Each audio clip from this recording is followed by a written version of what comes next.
We don't know quite how it spread, but it certainly did into 30-some languages in different parts of the world, on all continents except Antarctica.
I went to Budapest at the request of the International Republican Institute, which was providing support to the Serbian opposition movement. And one particular part of that opposition movement was otpor. That's a Serbian word for resistance. It's obvious that we are the majority. If we can just recognize all of those who are against Milosevic by, saluting each other with a fist, he would probably be over within a few years. Atomization is when the regime attempts to make every individual in the society an isolated unit. It's one of the main ways that totalitarian systems seek to control their populations, make them all fear of each other, fearing to speak out and to act together, never telling a neighbor or even sometimes a family member what you really think. And that's why it's so important that you begin with these very, very low-risk activities so that people can put their foot forward for the first time, put their toe in the water of revolutionary change. That's the foundation that we work on, is changing the obedience patterns, moving the obedience to a willing obedience rather than a coerced obedience. By seeing the example of the demonstration of bravery by other people. Now it's we. And we can do something that I alone could not do. During the 96-97, we were walking day after day after day, and the police was blocking streets, and our numbers were start falling because it was obviously too boring for the people to demonstrate every day in a harsh winter. So we said, okay, why won't we go home and try to make noise from our balconies? So we start hitting pots and pans, and this spread like fire throughout the Belgrade and other cities, and radio stations were, transmitted, oh, it is very loud in this neighborhood, oh, these people are using the loudspeakers, oh, there is a disco club joining the protest. And we were doing it from 7:30 to 8 p.m. as a response to the state TV news. That was the answer of this is what we don't watch your crap. We do our own thing. From the pots and pans to doing the stickers, so the stickers can be done in every building. And also the things like, will you go and prosecute the kids for wearing otpor t-shirts when there is not one single law which bans wearing anything on a t-shirt?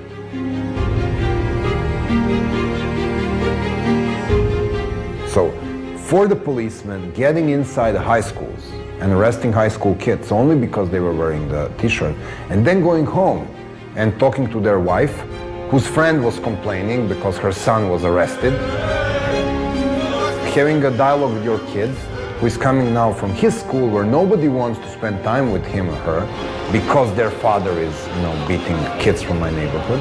And now, this systemic oppression doesn't work. These pillars are holding up the government, like my fingers are holding up this book. And I develop a strategy to undermine each of those pillars: the police, the Sangha, or the religious institutions, the workers, whatever. Every organization. And as they weaken and start to collapse, the government will collapse when those pillars are broken. Ideally, we want those pillars not destroyed, but transferred over to the democratic movement. If you want these pillars to shift sides, you need to co-opt people. You can co-opt people by two means. If you put a price on what they are doing for the sake of the regime, or give them the clear message that there will be a place for them in the future society. This is exactly what Otpor was done. We were telling the police that we are both victims of the same system. They are pushed to do things they would like to do. We are pushed to the streets instead of sitting in the classrooms. There is no reason to have war between victims and victims. One victims wear blue uniforms, other victims wear blue jeans, but there is no reason for this conflict.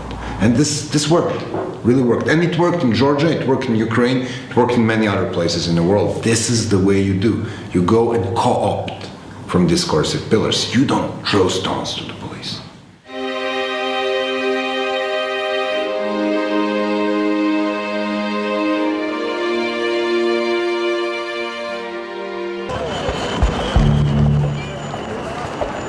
It's very difficult to build a non-violent march, because what you need is only one agent provocateur, or only one lunatic or drunk person throwing stone at the police. So my question is, you have 20,000 peaceful demonstrators, you have one idiot breaking out the window, and these people got all of the media attention. So this is the message which can efficiently undermine your movement. Big concentration tactics are very difficult to control.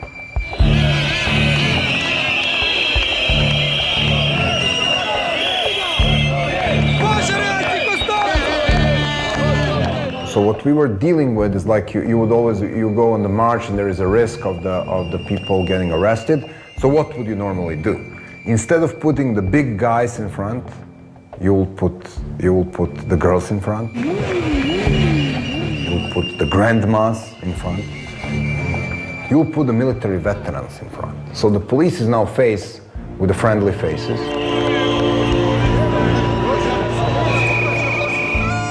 And these people are actually carrying the flowers and the banners and smiling. So you make the situation less threatening, so you make the possibility of violent outcome really smaller.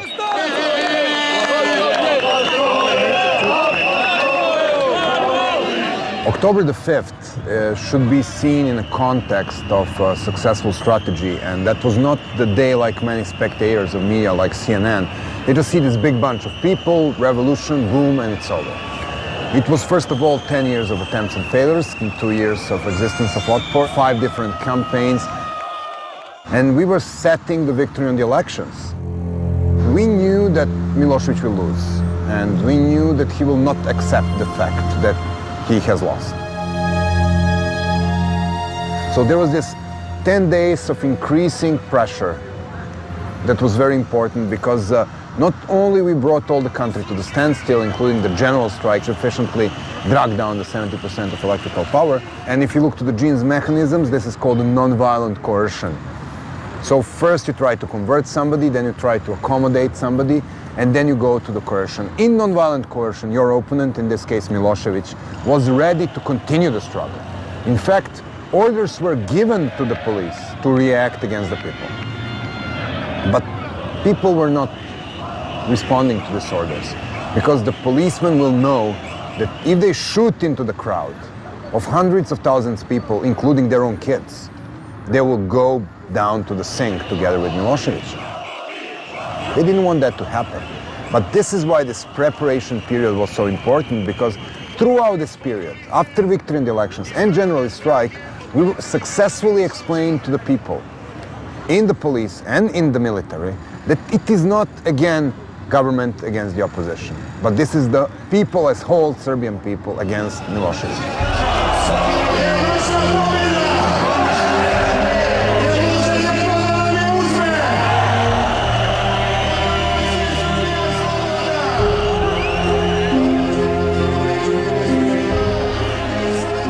So around 3 p.m. you had like 200,000 to 300,000 people on this square, and there was a non-violent takeover of the physically of this building.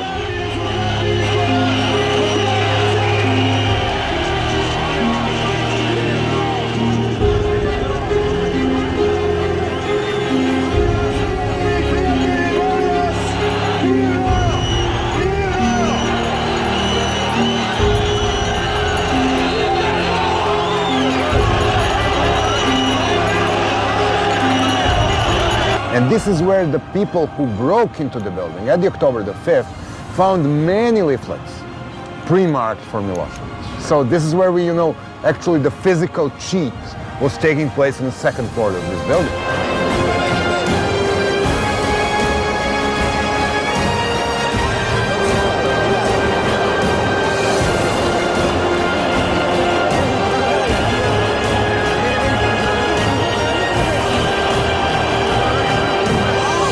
Because police disobeyed, because he ordered the military to get from the barracks after 3 p.m. and they disobeyed. This is where he lost the power. What you were looking on the TV and physical overtaking of the building was just the symbol of him losing authority that day.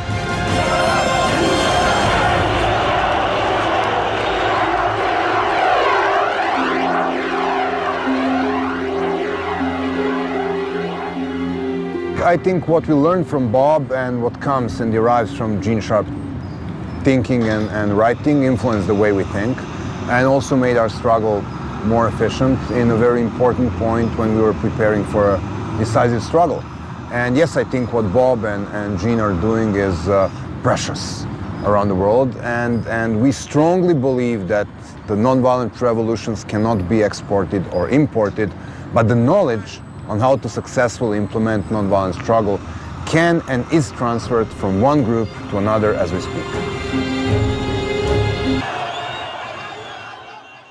When people are slaughtered, when they are beaten, this produces a process of what I call political jiu-jitsu, in which the opponent's supposed strength is used to undermine the opponent by alienating more people from supporting that regime, mobilizing more people into the active resistance. Follow Gene's advice on how to think about waging a nonviolent struggle.